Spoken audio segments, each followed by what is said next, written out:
Hello అండి, cook with Prasanna ఛానల్కు మీకు స్వాగతం. నేను ఇప్పుడు అటుకులను ఉపయోగించి దోశ లేదా ఊతప్పం ఇన్స్టెంట్గా తయారు చేసుకునేటటువంటి రెసిపీ చూపించబోతున్నాను. దీనికోసం ఒక 2 కప్పులు అటుకులు తీసుకున్నాను. ఈ 2 కప్పులు మిక్సీలో వేసుకున్నాను. దీనికి అరకప్పు ఉప్మా రవ్వ మిక్సీ పట్టుకుంటున్నాను. బాగా మెత్తగా ఉండే విధంగా, సాఫ్ట్గా ఉండే విధంగా పౌడర్ చేసుకోండి. దీన్ని మిక్సీలో ఉంచే మీకు ఒక ½ టీ స్పూను ఉప్పు, ఒక పావు టీ స్పూను బేకింగ్ సోడా వేయండి.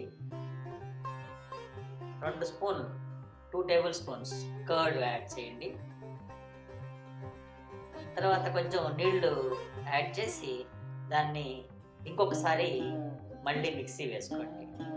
ఇప్పుడు కంప్లీట్గా అది ఒక మంచి ఫ్లఫీ బ్యాటర్ లాగా తయారవుతుంది.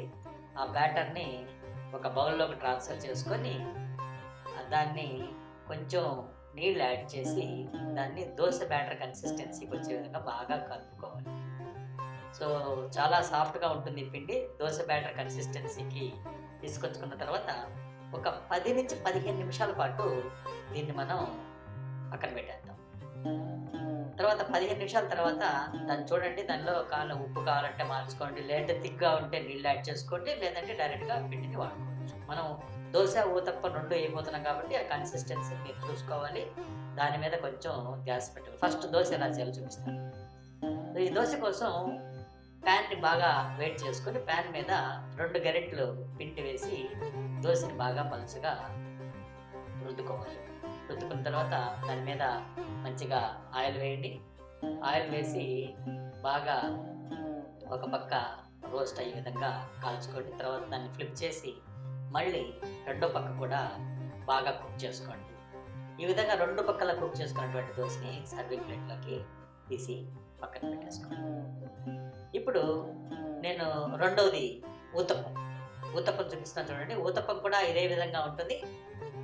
కానీ దోశకి ఊతప్పానికి తేడా ఏంటంటే దోశ పలచగా చేస్తాం, ఊతప్పం అనేది కొంచెం లావుగా ఉంటుంది. దీనికి కూడా ఒక 2 గరిటెల పిండి ఇంతకుముందు మాదిరి వేసుకున్నాం.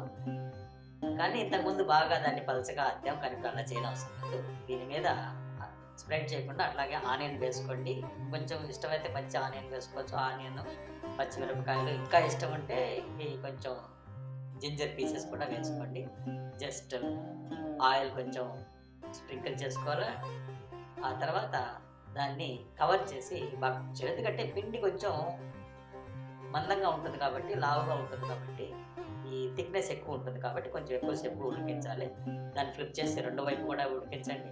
2 పక్కల చక్కగా ఉడికిన తర్వాత తీసి మీరు దాన్ని సర్వింగ్ ప్లేట్లో తీసుకొని దాన్ని ఆస్వాదించవచ్చు.